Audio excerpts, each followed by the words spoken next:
Good morning, everyone. Welcome to another class of Criminal Procedure Code. In today's class, we are going to discuss about charges under CRPC. So we'll be dealing in detail the basic concept of charge, the definition of charge, what are the contents you have to write specifically while framing a charge, along with the process of error or alteration of charges if there is a minor error in charge, how you can make or what is the effect of such an error, or if the magistrate wants to alter or change the charges, what is the procedure to be followed. A small recapitulation of what we have done in the previous class. So in the previous lecture, we have done an understanding of the concept of complaint along with the basic definition of complaint under CRPC. Secondly, we have done an understanding of the complaint process. So what is the exact process to be followed? How an inquiry or an investigation in between can be ordered by the magistrate? What are the different examinations a magistrate has to do while initiating the complaint process has been done? And thirdly, an understanding of the dismissal of complaint. So the concept and under what circumstance a magistrate can dismiss the complaint has been discussed in the previous class. Coming to the objective of the current topic, so we are going to go for an understanding of the concept of charges under CRPC. What is the basic concept of charge, the definition of charge, the scope of charge. Secondly, an understanding of the process of charge framing. So how a charge is actually being framed and what are the contents of charge. What all things are to be written in a charge to make the complete confirmation of charge. And thirdly, we are going to go for an understanding of any error or alteration in the charge. The basic introduction for the topic. One basic requirement of a fair trial. Fair trial is a principle of natural justice in criminal jurisprudence is to give precise information to the accused as to the accusation against him.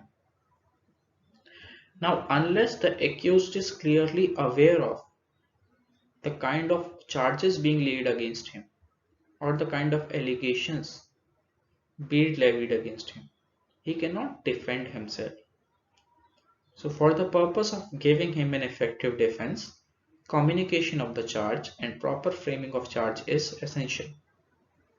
This is vitally important to the accused in the preparation of his defense. In all trials under the Criminal Procedure Code, the accused is informed of the accusation in the beginning itself. This is an essential part that from the very beginning, the accused should be clear of what all allegations have been levied against him so that he can prepare an effective defense to defend himself. In cases of serious offense, the code requires that the accusations are to be formulated and reduced into writing with great precision and clarity. The charge is then to be read and explained to the accused. So reading and explaining. Take for example, the charges have been framed in English language. Now the accused may not be very fluent with English or he may be from a local area understanding only a specific local language. So reading and explaining the charges and the consequence of the charges to the accused is another essential aspect of framing of charge.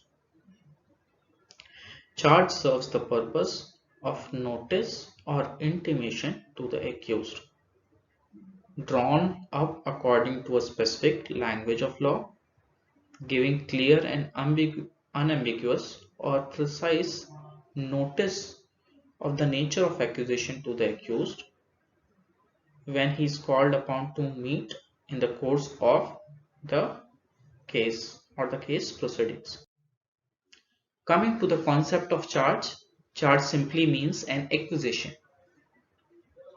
What accusation or what allegation has been levied against you is a charge. A charge is a formal recognition of a concrete accusation by a magistrate or a court based upon a complaint or information against the accused. So charges are formal requisition or formal framing, where officially an accusation in clear words have been framed against the accused. A charge is drawn up by a court only when the court is satisfied by the prima facie evidences against the accused. So if there is no prima facie evidences, charges will not be framed against the accused. There should be some substance. The court cannot frame charges in abeyance without clarity as to basic evidences being available to proceed ahead in a criminal case against the accused. The basic idea behind a charge is to make the accused understand what exactly he is being accused of so that he can defend himself. So a clear case where you have been told that you are being charged for the offense of murder and the murder of which person, at what time you have committed such a such murder, under which section you are being charged. All those basic compliances have to be written in the charge. Coming to the definition of charge, section 2B of CRPC gives the definition of a charge. Now the definition is not very clear. It says when a charge contains more than one head, the head of the charge is also a charge. So it is not giving you a proper definition of charge, rather it is clarifying that a charge can be of a single head, of a single offense, or a charge can be of more than one head. So you have been charged for the offense of murder. You have also been charged of the offense of theft. So there are two heads. Both the heads combined together constitute a single charge. The purpose of charge framing, as has been explained in the landmark case of Supreme Court in VC Shukla versus State, where Justice Desai elaborated the point of charge, saying that a concurring opinion opined that the purpose of framing a charge is to give intimation to the accused of clear, unambiguous, and precise notice of the nature of accusation that the accused is called upon to be tried in the course of this trial. So the actual purpose is to give clear, unambiguous, and precise notice of the nature accusation to the accused, so that he will be aware of what kind of trial is being followed in his case. The contents of the charge are mainly divided into three sections. So section 211, section 212 and section 213 gives you different content which has to be written in a charge. Starting with section 211, every charge under this code shall state the offense with which the accused is being charged. So clear description of the charge is necessary. If the law which creates the offense gives it a specific name, the offense may be described in the charge by that name only. So there are certain offenses under IPC where the offense has a specific name: theft, murder, culpable homicide, robbery, dacoity, kidnapping, abduction. These offenses have specific names. So if the law gives them a specific name, use the specific name while mentioning the charge. Third is, if the law by which creates the offense does not give it a specific name, so much of the definition of the offense must be stated as to give the accused notice of the matter with which he is being charged. So if the offense does not have a specific name, the court should write the basic elements or the basic definition of the offense to give a clear idea of what offense has been laid against him. Take for example, disobeying the order of a public servant. Now, this does not have a specific name. This is an elaborate point of offense. In such cases, clear definition or elements of the offense has to be written. Fourthly, the law and the section of law against which the offense is said to have been committed shall be mentioned in the charge. So exact law, for example, you have been charged under IPC, you have been charged under SC/ST Prevention Act, you have been charged under NDPS Act. So the law and the specific section also, you have been charged under section 302 of IPC, you have been charged under 379 of IPC. So the law and the section both have to be written in the charge to give a clear indication of what allegation or what offenses related allegation has been levied against the accused. Fifthly, the fact that the charge is made is equivalent to a statement and that every legal condition required by law to constitute the offense charged was fulfilled in the particular case. So this is basically talking about the elements of the offense or the legal conditions required to fulfill the offense. Take for example the actus reus of the offense or the mens rea of the offense, and these elements have been fulfilled in the particular case based on the facts of the case, have to be written in the charge. Sixthly, the charge shall be written in the language of the court. So in India there are 29 states. In each state, the state government or at least the courts follow their own local language. So there are a lot of states which have Hindi as a basic language: Rajasthan, MP, Himachal. Gujarat follows Gujarati language. Punjab follows Punjabi language. Maharashtra follows Marathi language. So to give a clear information to the accused, it is always suggested, or at least it is directed in the CRPC, that the charges has to be written in the local language of the court. Seventhly and lastly, if the accused, having been previously convicted of an offense, is liable by reason of such previous conviction to enhanced punishment. So he has previously been convicted of such an offense, and under some substantive law, it is given if he commits the same kind of offense again, then he can also be charged for enhanced punishment, or he is liable for enhanced punishment. In such cases, it is given or to a punishment of different kind for a subsequent offense, and it is intended to prove such previous conviction for the purpose of affecting the present case. The court may think fit award the subsequent offense. The fact, now this is important, the fact, date and place of previous conviction shall be stated in the charge. So if you want the person to be liable for enhanced punishment based on a previous conviction, the details of the previous conviction also has to be written in the present charge. If such statement is omitted, then at any time when or before the sentence has been passed, all these details have to be written in the charge. Next, coming to section 212, apart from the details we have just discussed, there are certain additional points or additional details required under circumstance of certain offenses. So it is given the particulars of time, place and person should also be written in the charge.